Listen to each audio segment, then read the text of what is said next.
question. Here's the way it has been handled in other places that I've worked. You own property. People similarly situated own property.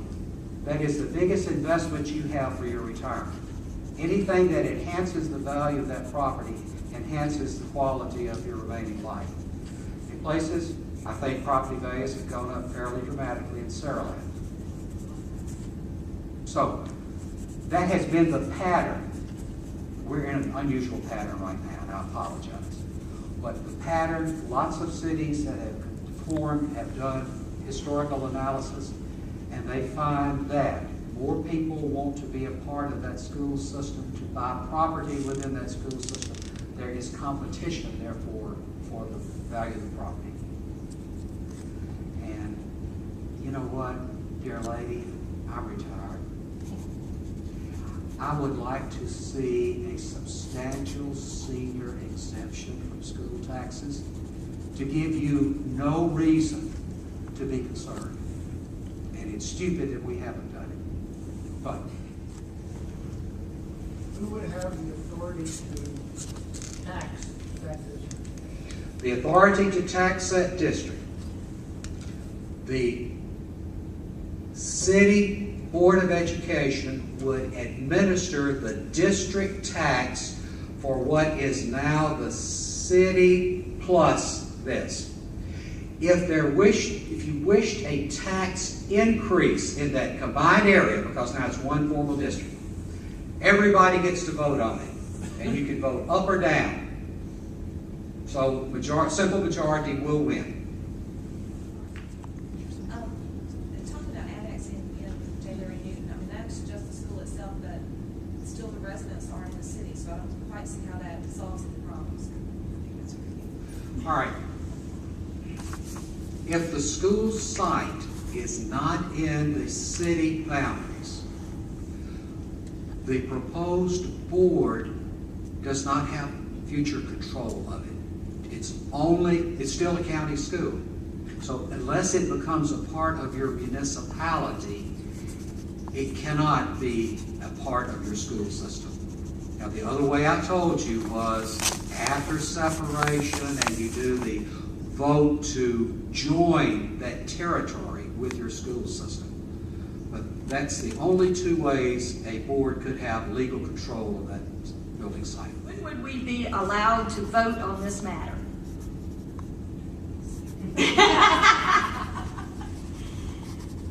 Would you like to? No, go ahead. Oh, okay. The city of Saraland had a referendum on a half-cent sales tax increase, which basically was put to the citizenry. If you want to do this, vote yes. If you don't want to do it, vote no. Does there have to be any sort of vote? Absolutely not. The power is totally within your city council to make the decision. Could they call for an advisory referendum? I guess it would be possible. It would be an expense.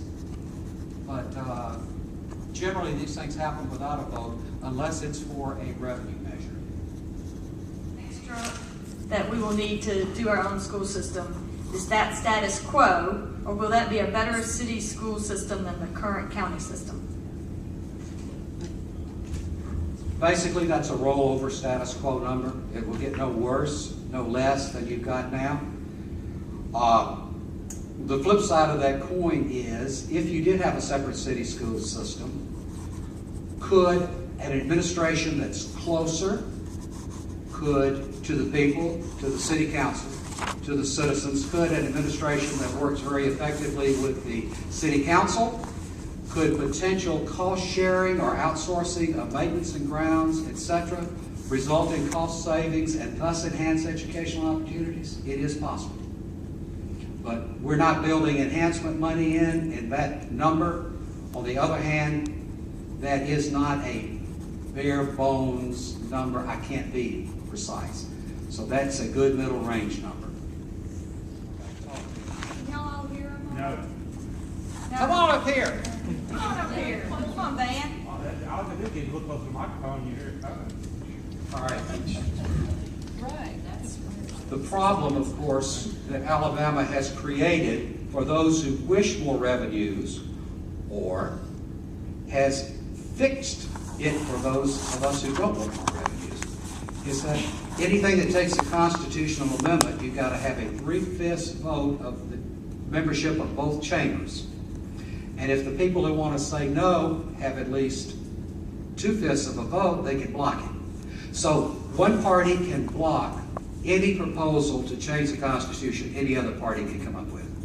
So you're virtually at deadlock in the Alabama legislature. Another one. Considering the devastating financial challenges ahead for 2011-2012, how does our Baldwin County Schools close to losing accreditation, and what would that mean? I don't do accreditation. All right, now, go back. What has happened is that many states have had to reduce the school year, diminish instructional program.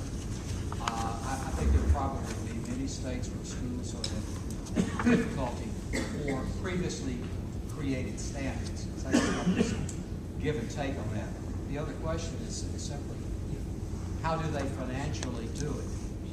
And, well, you've got only two things you can do in the world: increase revenues or decrease expenditures.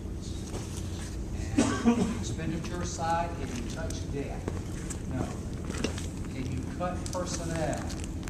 Yeah, but not always very easily. And you may not get rid of the people you want. Have we ever done reduction in force in Alabama?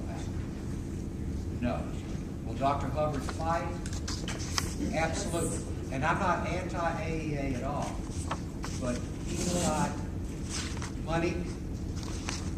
Your local school board doesn't have it.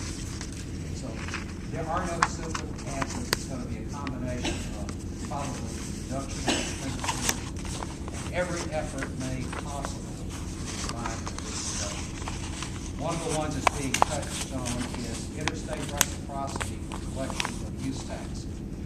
When you call a store in Illinois and buy something, and they ship it to you, you get a charge card number.